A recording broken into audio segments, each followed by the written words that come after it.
You, John Fitzgerald Kennedy, do solemnly swear. I, John Fitzgerald Kennedy, do solemnly swear. That you will faithfully execute the office of President of the United States. That I will faithfully execute the office of President of the United States. And will, to the best of your ability. And will, to the best of my ability. Preserve, protect, and defend the Constitution of the United States. Preserve, protect, and defend the Constitution of the United States. So help you God. So help me God.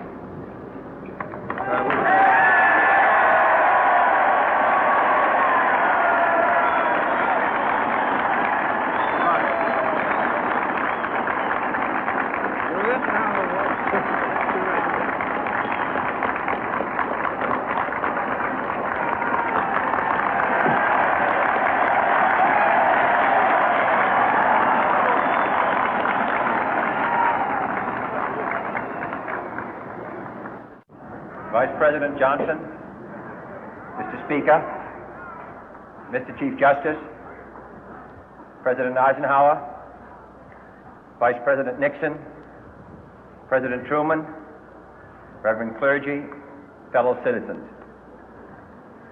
We observe today not a victory of party, but a celebration of freedom, symbolizing an end as well as a beginning, signifying renewal as well as change.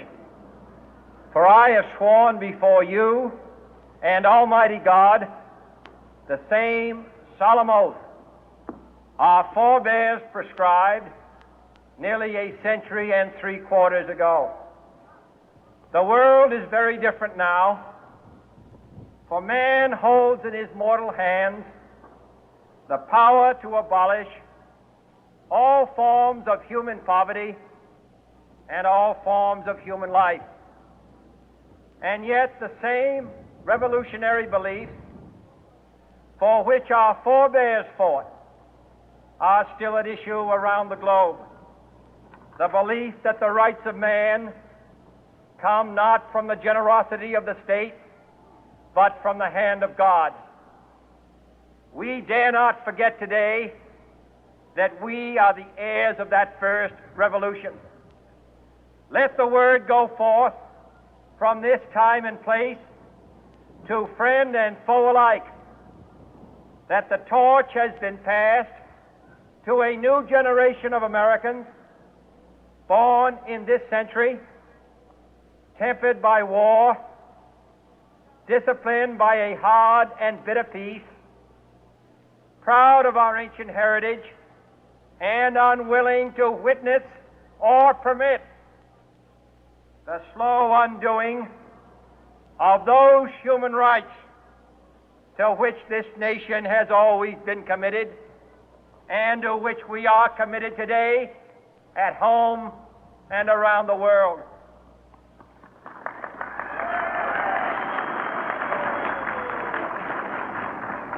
Let every nation know, whether it wishes us well or ill, that we shall pay any price, bear any burden, meet any hardship, support any friend, oppose any foe to assure the survival and the success of liberty.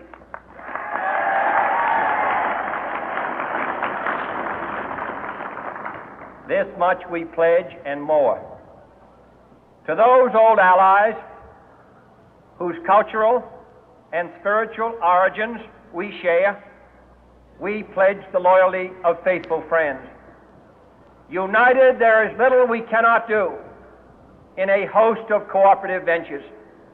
Divided, there is little we can do, for we dare not meet a powerful challenge at odds and split asunder. To those new states whom we welcome to the ranks of the free, we pledge our word that one form of colonial control shall not have passed away, merely to be replaced by a far more iron tyranny. We shall not always expect to find them supporting our view, but we shall always hope to find them strongly supporting their own freedom, and to remember that in the past, those who foolishly sought power by riding the back of the tiger ended up inside.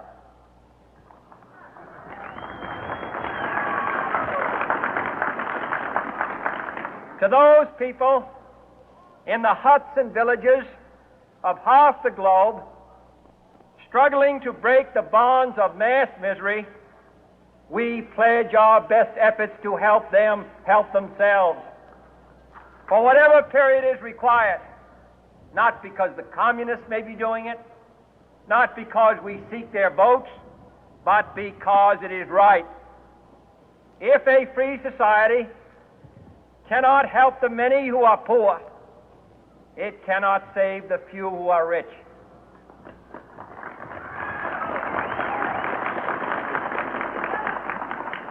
To our sister republics south of our border, we offer a special pledge to convert our good words into good deeds, in a new alliance for progress, to assist free men and free governments in casting off the chains of poverty. But this peaceful revolution of hope cannot become the prey of hostile powers. Let all our neighbors know that we shall join with them to oppose aggression or subversion anywhere in the Americas.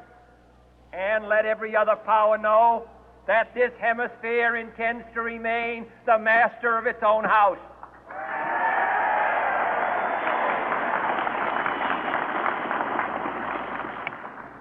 To that World Assembly of Sovereign States, the United Nations, our last best hope, in an age where the instruments of war have far outpaced the instruments of peace, we renew our pledge of support to prevent it from becoming merely a forum for invective, to strengthen its shield of the new and the weak, and to enlarge the area in which its writ may run.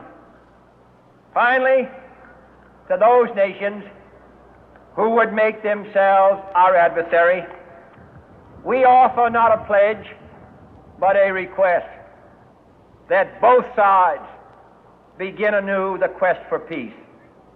Before the dark powers of destruction, unleashed by science, engulf all humanity in planned or accidental self-destruction, we dare not tempt them with weakness, for only when our arms are sufficient beyond doubt can we be certain beyond doubt that they will never be employed.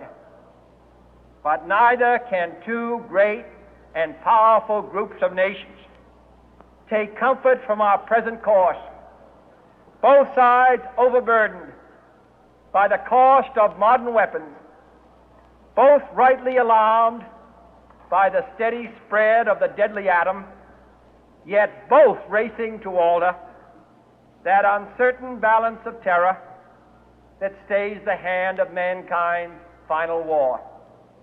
So let us begin anew, remembering on both sides that civility is not a sign of weakness, and sincerity is always subject to proof.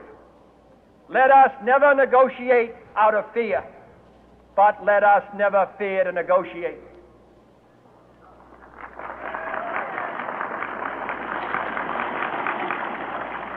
Let both sides explore what problems unite us, instead of belaboring those problems which divide us.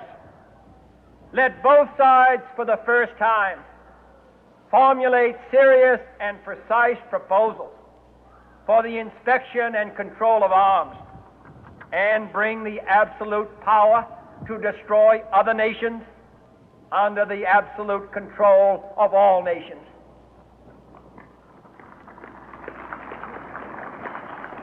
Let both sides seek to invoke the wonders of science instead of its terrors. Together, let us explore the stars, conquer the deserts, eradicate disease, tap the ocean depth, and encourage the arts and commerce. Let both sides unite to heed in all corners of the earth the command of Isaiah to undo the heavy burden and let the oppressed go free. And if a beachhead of cooperation may push back the jungle of suspicion, let both sides join in creating a new endeavor, not a new balance of power, but a new world of law, where the strong are just and the weak secure and the peace preserved. All this will not be finished in the first 100 days, nor will it be finished in the first 1,000 days, nor in the life of this administration, nor even perhaps in our lifetime on this planet. But let us begin.